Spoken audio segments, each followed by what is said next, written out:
Ya estamos de regreso aquí en Ángulos y como les decíamos antes de la pausa, tenemos el gusto de platicar con el expresidente del PAN, Eduardo Rosales, que acaba de regresar de Estados Unidos y regresó echando lumbre. ¿Cómo estás, Eduardo? Bienvenido. Muchas gracias Ricardo, muchas gracias Jonás. ¿Cómo estás? Por la invitación. Muchas gracias, Jonás, como cada miércoles. Gracias, Octavio Navarro, aquí estamos bienvenido. de nuevo. Muy bien. A ver, Eduardo, en tu caso, tú eres una figura muy polémica porque pues te fuiste a estudiar una maestría a Estados Unidos, a Cambridge. Y ahora, cuando que regresas, ¿te esperabas este recibimiento como de El No. Salvador, como de querer unificar las tribus, como...? Mira, no me esperaba ni el recibimiento al principio en cuanto se supo que me había graduado el día de la graduación de Harvard.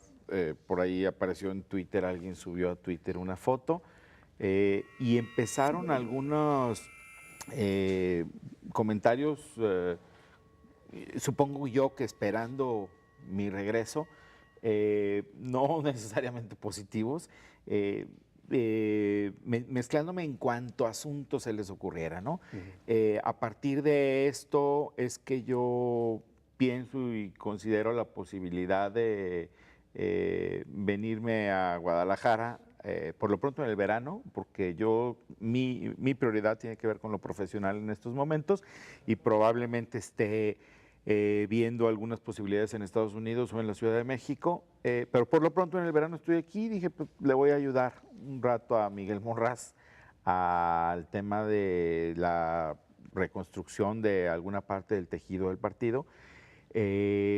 No, yo no siento que en el partido ni en el PAN nadie esté considerando, ni esperando, ni deseando ningún salvador, y además sería iluso creer que alguien, una persona, pueda venir a salvar o a cosas que tengan un fondo mucho más allá de la falta de diálogo. O sea, me parece que hay falta de diálogo, pero que hay un fondo mucho más profundo de las divisiones que hoy tiene el PAN, que no puede resolver una sola persona. Entonces, por lo tanto, yo te diría que ha sido más un tema de analistas políticos o columnistas que una sensación real en el partido que está esperando que yo haga algo que todo el mundo sabe que no puede hacer ni una sola persona, ¿no? ¿Pero si encuentras un PAN dividido?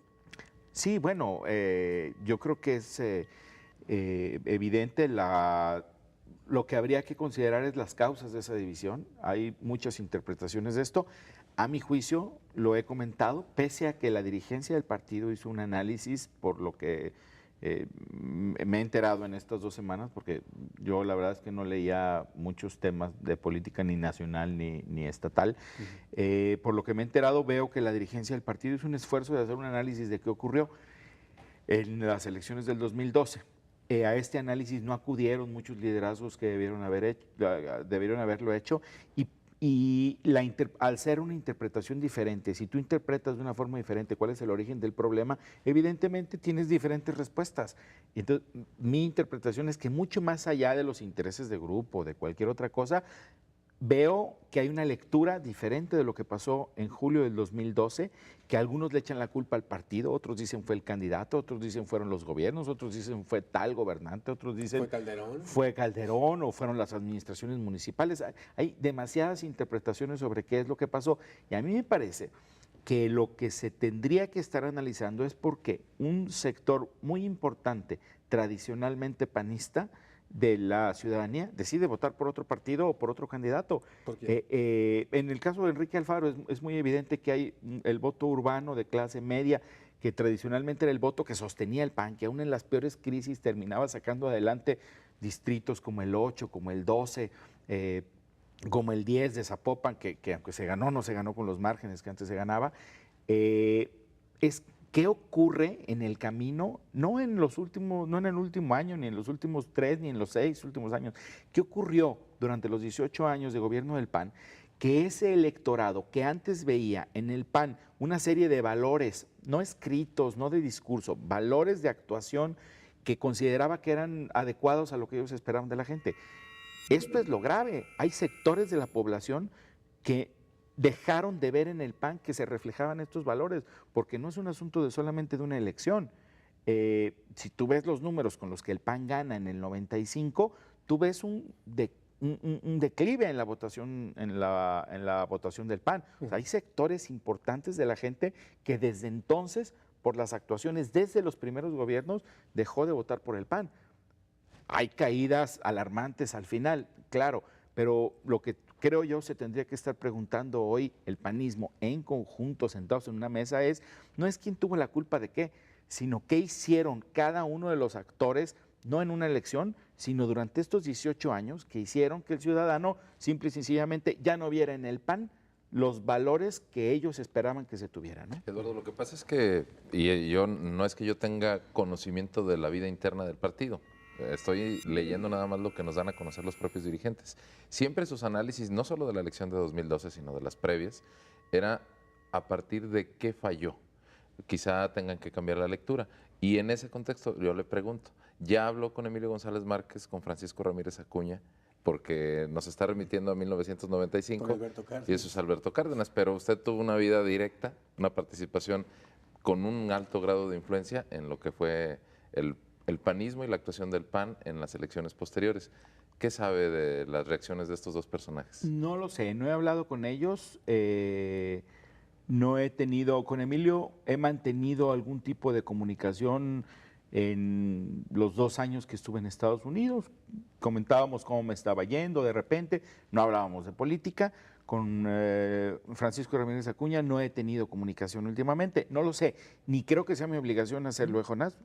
No soy dirigente del partido, no vengo a tener no vengo a hacerla de psicólogo y sentarme en un diván con cada uno de los panistas que participaron en estos años. Coincido contigo que su opinión de ellos dos y de quien fue el primer gobernador panista, el ingeniero Alberto Cárdenas, seguramente es muy importante, porque quizá desde sus posiciones se veían cosas que no se perciben desde otros lugares. Y a mí me parece que es fundamental el que ellos participaran eventualmente junto con la dirigencia en este análisis que yo creo que se tiene que hacer. ¿Usted todavía es panista, militante? No, yo no ¿Ya? me reafilié. ¿No te reafiliaste? ¿Ya está fuera del PAN? No, estoy fuera de la lista de miembros de Acción Nacional. ¿Pero no te reafiliaste por voluntad o no te reafiliaste porque no te dejaron reafiliarte como otros? Lo digo porque estuvieron aquí integrantes de lo que se conocía como la cantera en el PAN, que fue un movimiento de jóvenes que surgió, según eso, desde las pasadas elecciones para darle fuerza al PAN en el 2015, y es lo que decían es que nunca los dejaron afiliarse. No, a mí nadie me prohibió nada, no lo intenté. ¿Y qué O sea, podemos esperar? Perdón. Es que la cosa es, ¿y por qué ya no te quisiste reafiliar? ¿Porque estabas lejos o porque ya no te sentías panista o porque qué? No, mira, yo duré 24 años como miembro del PAN. Yo ingresé a Acción Nacional el 1 de agosto de 1988, un día después de cumplir 18 años. Lo hice convencido de que el país necesitaba una transición democrática, que esa transición democrática tenía que ser a través de una institución que entendiera el rol del Estado como una instancia a la que el ciudadano le asignaba determinadas funciones y que en el resto no tenía por qué meterse en la vida personal de la gente, ni en sus preferencias religiosas, ni en sus decisiones más personales de cualquier tipo de elección personal. O sea, el PAN yunquista super ultraconservador no era con el que te identificabas. No, yo no. No. Yo entré al PAN imaginando al partido que en los textos de una parte de quienes fundaron al PAN, porque también al asumir como que los fundadores del PAN decían, no, había mucha gente muy bien formada con diferentes orígenes, particularmente con la parte más liberal del partido, es con la parte con la que yo me identificaba. Entonces eran dos elementos, la necesidad de una transición democrática en México, que hoy ya tenemos, y dos, el considerar que esta opción, esta transición democrática podía hacerse, o más bien lo que debería ocurrir después de una transición democrática era el tipo de Estado que yo me imaginaba. Me parece que el PAN dejó de, en alguna medida, generar políticas públicas. Esto lo he dicho en corto, esta es la primera vez que lo digo en público así tan claro.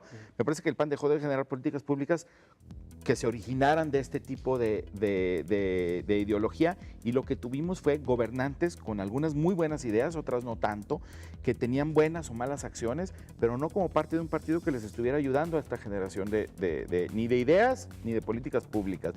Y entonces el PAN se convirtió, me parece, en un buen elemento democratizador del país, esa función ya se cumplió. Yo siento que no se le acabó el gas, o sea, creo que cumplió esa parte y hoy tendría que estar pensando quizá en otro tipo de cosas que a mí en lo personal no me atrae. Ser parte de una dirigencia, por ejemplo, no me interesa. Creo que el Estado necesita partidos políticos fuertes, creo que el ciudadano sin militancia, como yo o como alguien que nunca haya militado en un partido político, se ve beneficiado cuando los partidos políticos son fuertes, y por fortaleza me refiero no a un número de votos en una elección, sino a que tenga una congruencia en lo que dice y lo que hace, el que un partido político, que los miembros que estén adentro tengan más o menos una misma idea de hacia dónde debe ir el país o el Estado, y cuando estas voces se presentan unificadas, por ejemplo, frente al poder. Entonces, a mí como ciudadano me interesa que el PAN y cualquier otro partido político esté fuerte, porque creo que en el caso de Jalisco, por ejemplo, todos saldríamos ganando si hubiera alguna voz mucho más concertada que le diera a conocer al gobernador del estado cuando algo desde ese punto de vista no se está haciendo bien, porque hoy el PRI no está cumpliendo ninguna función de partido político. O sea, entonces no hay voces en nuestro esquema democrático más allá de la del gobernador del estado y de repente algún otro actor que habla, pero no hay voces institucionales. Entonces me parece que sería importante que nuestras instituciones estuvieran fuertes. Esto lo correlaciono con una amistad personal que tengo con el presidente del partido, que es Miguel Monraz, y que tengo ganas de ayudarle, y las semanas que esté aquí en Jalisco le voy a estar ayudando sin necesidad de hacerme miembro del partido. Oye, Eduardo, a la distancia, sí tenemos tiempo todavía, y hay que ir al corte. La pregunta a la distancia después de la pausa, ¿no? A la distancia, ¿qué tanto pesó? Ya usted fue dirigente, vivió momentos muy críticos, tuvo que salir de la dirigencia por una presión de otros compañeros del partido. ¿Qué tanto pesó la mentada, la macrolimosna? ¿Es el de Emilio el sexenio que acabó con el proyecto panista en Jalisco? Pues lo dejamos en suspenso y después de la pausa nos respondes. Muchas gracias.